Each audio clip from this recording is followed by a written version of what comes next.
9 akan mempresentasikan tugas video Ubuntu. Tapi sebelumnya kita akan memperkenalkan diri dulu. Perkenalkan, nama saya Nilu Siska Triandani. Nama saya Vivanata Sabrina. Nama saya Dwi Ajeng Ayul Mehera. Saya Muhammad Radi Anggara. Oke, di sini kita langsung saja ke yang pertama, yaitu ke cara buat instalisasi Ubuntu-nya. Tapi sebelumnya kita udah install Ubuntu, yang ini Ubuntu, terus kita masuk ke virtual box-nya. Nah, cara memasukkan Ubuntu ke dalam sini itu yang pertama yaitu new, terus namanya Ubuntu, Ubuntu, Ubuntu, dan Ubuntu, terus habis itu next. Untuk size-nya itu kita kasih 2048. 2048. Udah, habis itu next terus, ini juga next, terus di sini kita pakai 20. Oke, di sini kita udah masuk, Ubuntu-nya sudah masuk ke dalam virtual box-nya. Oke, selanjutnya kita akan masuk ke setting.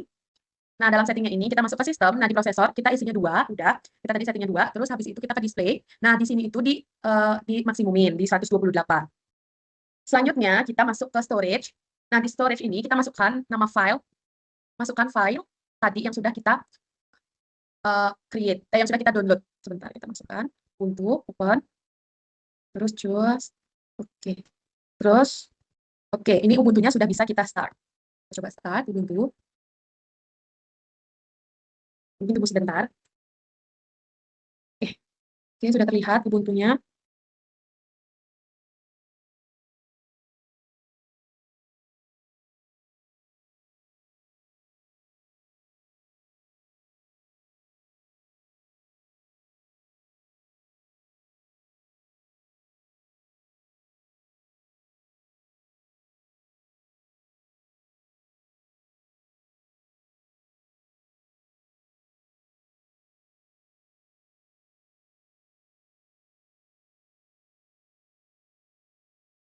Oke teman-teman, di sini kita udah masuk ke dalam Ubuntu-nya dan kita disuruh untuk memilih bahasanya. Yang pertama di sini kita pilih bahasa Inggris, terus next. Dan ini untuk accessibility Ubuntu-nya kita sebenarnya tidak perlu karena kita tidak perlu menggunakan teks yang kayak perlu yang teks yang apa yang di Zoom gitu. Kita next aja teman-teman. Terus habis itu di sini keyboard-nya tuh next. Terus untuk internetnya kita pakai use wait connection. Terus habis itu kita skip. Terus habis itu kita install Ubuntu. Terus habis itu kita iterative install, kita next terus. Nah, untuk yang install recommended itu kita pakai yang download and install support. Terus habis itu di sini kita erase this and install Ubuntu. Next. Terus habis itu kita create nama, yaitu di sini aku mau kelompok 9. Terus password. Masukkan password. Ini sudah benar ya teman-teman. Terus habis itu kita next. Terus kita pilih kita asal kita di mana, kita pilih Jakarta. Next. Terus habis itu install. Tunggu install.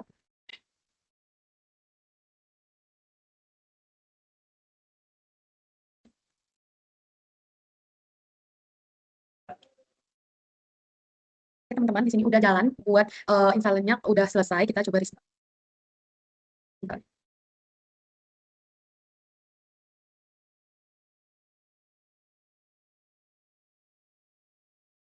Oke, di sini kita sudah masuk ke kelompok 9. Kita enter password itu. Oke. Nah, di sini kita sudah masuk ke halaman utama si Ubuntu-nya tersebut. Untuk selanjutnya akan dijelaskan oleh teman saya. Baik, link bagian 3 dilanjutkan oleh saya. Setelah masuk ke Ubuntu, kita cari ke terminalnya. Lalu setelah masuk ke terminal, kita akan buat grup baru dengan perintah. Sama aja kan begini.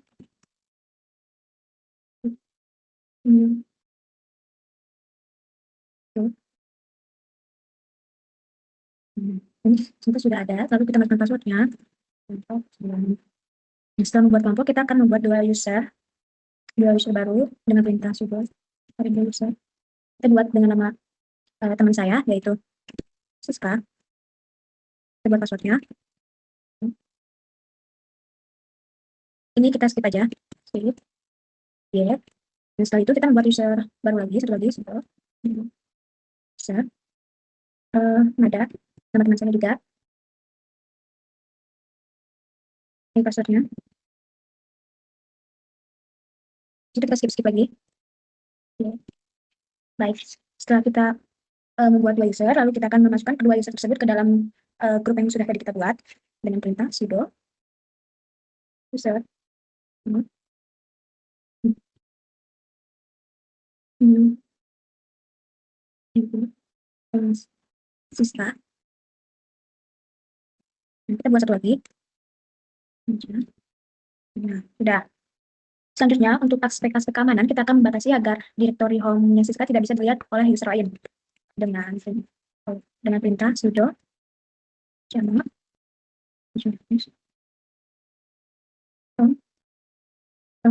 Siska. Oke, untuk melihat kodenya jalan atau tidak, kita akan masuk ke akunnya Nada untuk mengakses directory-nya Siska. Nada. Setelah itu kita masuk ke home-nya Siska.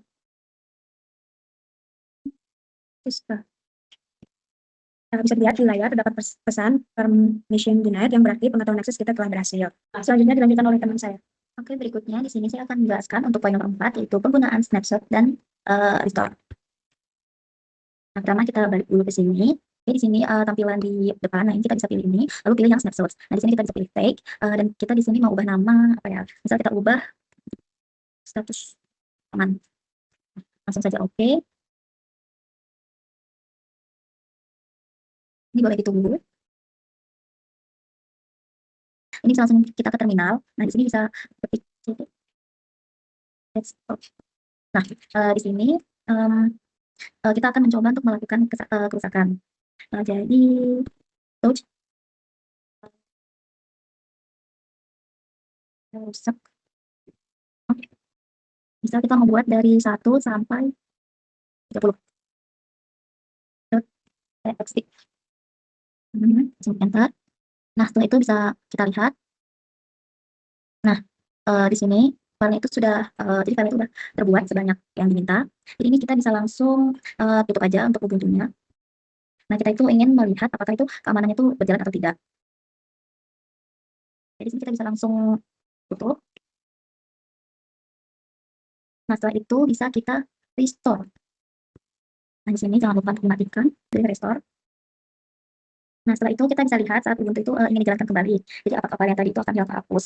Nah ini tuh membuktikan bahwa fitur snapshot itu sangat efektif untuk memberikan kondisi aman kembali. Jadi di sini setelah kita restore kita bisa langsung mencoba lagi apakah file yang tadi itu akan hilang.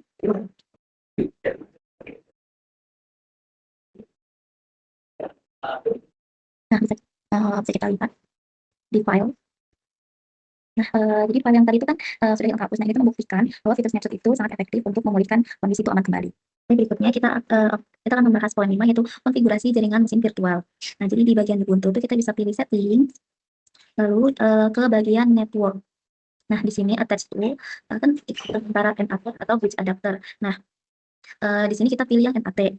Nah, untuk perbedaannya itu mungkin nanti bisa dilihat, bisa saya jelaskan nanti. Nah, lalu setelah itu kita akan kembali lagi ke terminalnya. Nah, kita coba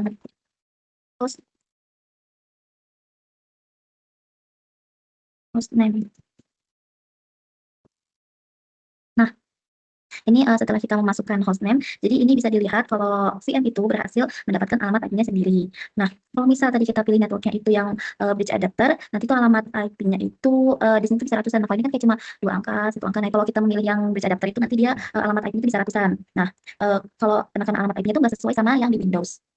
Nah, jika kita ingin menguji apakah sudah terhubung dengan jaringan, nah kita tuh bisa coba untuk membuka browser.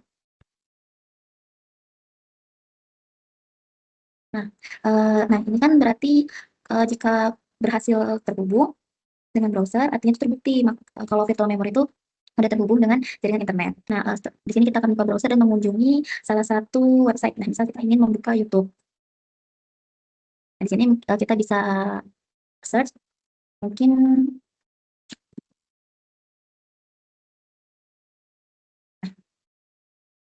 Nah, di sini hasil pencarian dari saya kan tadi mencari Telkom University. Nah, ini untuk hasilnya. Nah, di sini tuh YouTube menampilkan video-video hasil pencarian. Nah, ini artinya VM itu sudah berhasil terhubung ke internet.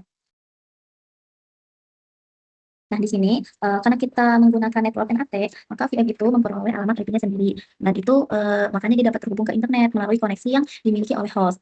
Jadi host itu di sini berperan sebagai perantara yang akan meneruskan lalu lintas jaringan dari VM ke internet. Nah, keuntungan dari NAT sendiri yaitu lebih aman karena VM itu berada dalam jaringan yang private dan tidak dapat diakses langsung oleh perangkat lain di jaringan. Nah, kalau misalnya tadi kalau kita memilih bridge adapter, VM itu akan terhubung langsung ke jaringan fisik dan tentu akan mendapatkan alamat IP-nya itu dari router. Nah, dengan demikian tuh VM itu dianggap sebagai perangkat terpisah yang berada dalam jaringan yang sama dengan host atau setara.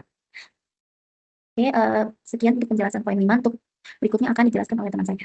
Sini saya akan melanjutkan untuk bagian dasar yaitu firewall dan keamanan sistem OS. Di sini kita akan masuk ke dalam terminal. Pertama, dari konsep firewall itu bertujuan untuk mengamankan sistem operasi Linux di dalam virtual machine dengan mengatur firewall tersebut. Nah, firewall ini berfungsi sebagai pengontrol lalu lintas jaringan yang menentukan koneksi mana yang boleh masuk atau keluar dari sistem. Nah, di sini di langkah pertama kita akan melakukan instalisasi dari UFW. Kita buat perintahnya terlebih dahulu.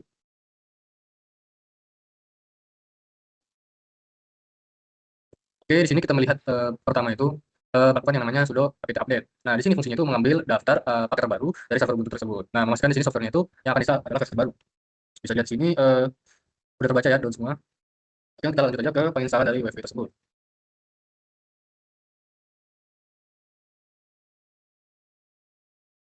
Oke, di sini tidak sudah terinstall untuk UEFI itu sendiri.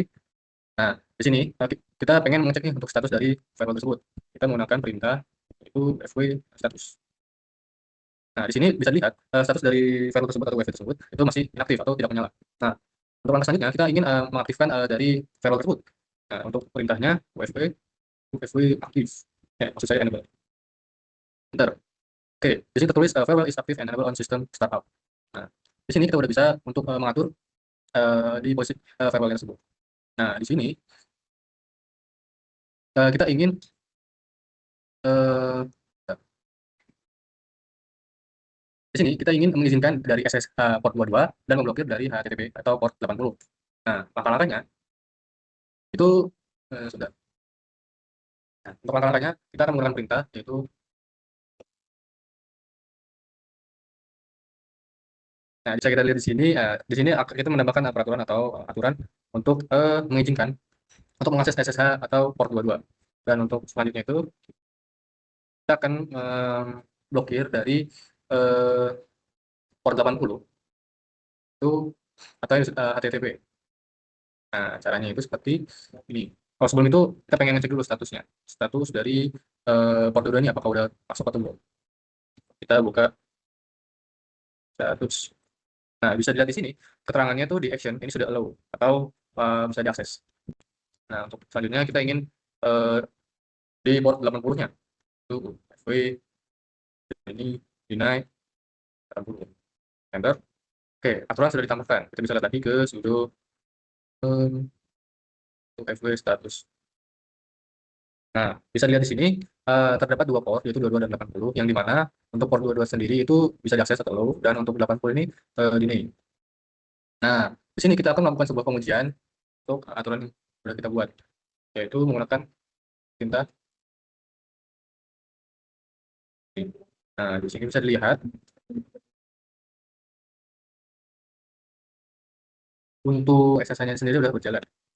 Nah, kita coba HTTP-nya.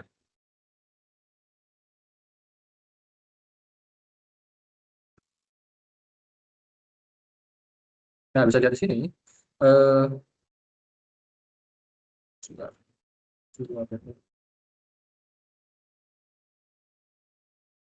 Kita install dulu untuk fotonya. Nah, kita coba lagi yang tadi kita yang sebelumnya. So, kemudian host not resolve host local host karena tadi kita sudah melakukan pemblokiran untuk HTTP-nya. Oleh karena itu, di sini tidak bisa untuk dibuka. Di sini bisa dilihat untuk pengujian HTTP.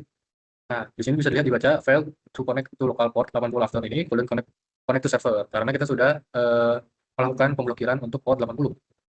Nah, coba kita buka aksesnya. Itu status FW status. Kita di sini statusnya di sini deny. Coba kita buka untuk 80 kawasan.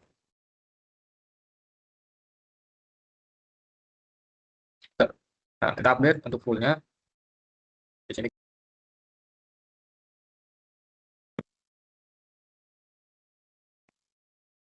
Nah, bisa dilihat di sini, kita coba di browser di yaitu Firefox. Nah, bisa dilihat ada untuk connect Firefox karena server yang tadi kita udah blokir. Coba. Oke. Untuk selanjutnya. Nah, mungkin bisa kita simpulkan untuk bagian terakhir ini, firewall pada Ubuntu ini berfungsi sebagai lapisan keamanan untuk jaringan yang mengatur koneksi masuk dan keluar. Pada konfigurasi ini, SSH tetap diperbolehkan agar administrator dapat melakukan remote akses, sedangkan HTTP diblok untuk mengurangi resiko akses yang tidak diperlukan. Mungkin sekian untuk dari saya. Terima kasih. Oke teman-teman, segitu aja video demo dari kami. Terima kasih. Dadah.